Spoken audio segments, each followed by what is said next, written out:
नमस्कार दोस्तों, विंटर की सीजन आ गई है और इस बदलते हुए सीजन में जुकाम और कफ हम सबके लिए बड़ी समस्या बनकर आ जाता है। और सर्दी जुकाम को ठीक करने के लिए अगर आपको भी मार्केट में अवेलेबल दवाइयाँ लेना पसंद नहीं है तो फिक्र मत कीजिए, क्योंकि आज के इस वीडियो में हम आपको बताने वाले हैं 5 ऐसी आयुर्वेदिक रेमेडीज के बारे में जिनसे आपका कोल्ड और कफ आसानी से उतर जाएगा।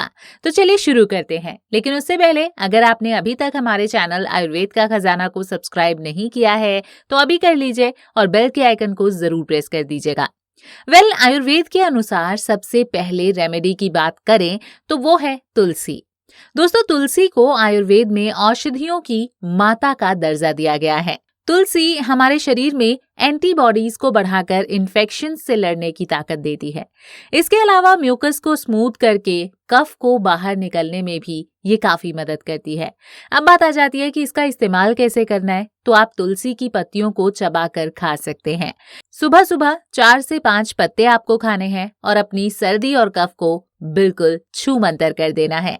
इसके अलावा आप तुलसी का काढ़ा और तुलसी की चाय भी पी सकते हैं। अब बात करते हैं दूसरी रेमेडी की, तो वो है शहद। जी, हनी में एंटी माइक्रोबियल प्रॉपर्टीज पाई जाती हैं जो आपके गले की खराश और जलन को दूर करने में मदद करती हैं। हनी आपके म्यूकस में फंसे थिक कफ को बाहर निकालने में मदद करती है, जिससे आपको वेट कफ में राहत मिलती है। अब बात करते हैं कि इसको लेना कैसे है, तो आप 1 चम्मच हनी को रात को सोने से पहले ले लीजिए, जो कि आपको पूरी रात कफ से राहत दिलाएगी। या फिर आप 1 चम्मच हनी में 1 चम्मच अदरक का जूस और थोड़ा सा ब्लैक पेपर डालकर भी ले सकते हैं, जिससे आपको कफ, खांसी और गले की खराश में राहत मिलेगी। तीसरी रेमेडी की अगर मैं बात करूं तो वो है सिनेमन यानी कि दालचीनी। दोस्तों, दालचीनी में बहुत सारे हेल्थ बेनिफिट्स पाए जाते हैं, जिसमें से एक है कोल्ड और कफ से राहत। दालचीनी में एंटी वायरल प्रॉपर्टीज पाई जाती हैं जो कि हमें कोल्ड और कफ के वायरसेस से लड़ने में शक्ति देती हैं। साथ ही दालचीनी में एंटी इन्फ्लेमेटरी प्रॉपर्टीज भी होती हैं जो कि सोर थ्रोट से हमें राहत दिलाती है। अब बात करते हैं कि इसको कैसे इस्तेमाल करना है, तो आप सिनेमन टी बनाकर पी सकते हैं।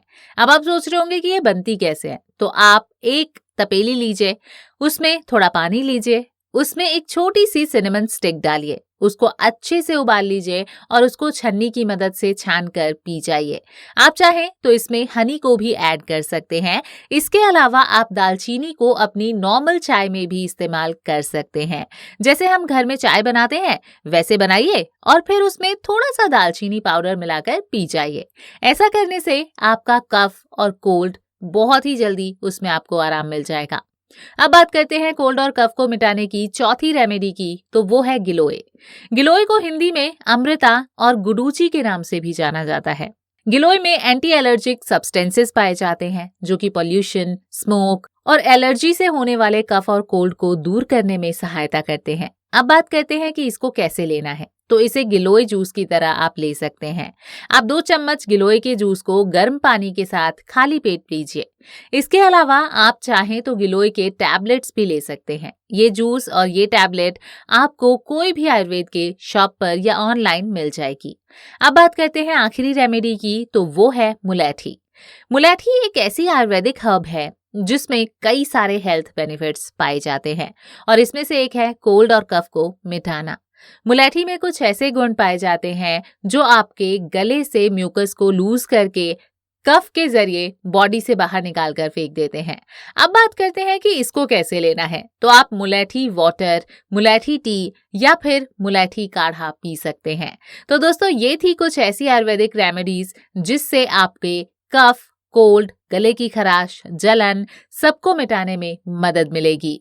लेकिन हाँ, आपको इन सारी रेमेडीज का इस्तेमाल करना जरूरी नहीं है, बल्कि आपको इनमें से जो भी रेमेडी सबसे आसान लगी है या जो चीजें आपके घर में अवेलेबल हैं उसके हिसाब से आप कोई भी रेमेडी यूज कर सकते हैं। इसके अलावा अगर आप इन रेमेडीज को फॉलो करते हैं तो आपकी इम्यूनिटी और मेटाबॉलिज्म भी बूस्ट होने लग जाएगा, आपका डाइजेशन अच्छा हो जाएगा और आपको अनेक हेल्थ बेनिफिट्स भी मिलेंगे। और इन रेमेडीज को आप दिन में 1 या 2 बार ही यूज करना।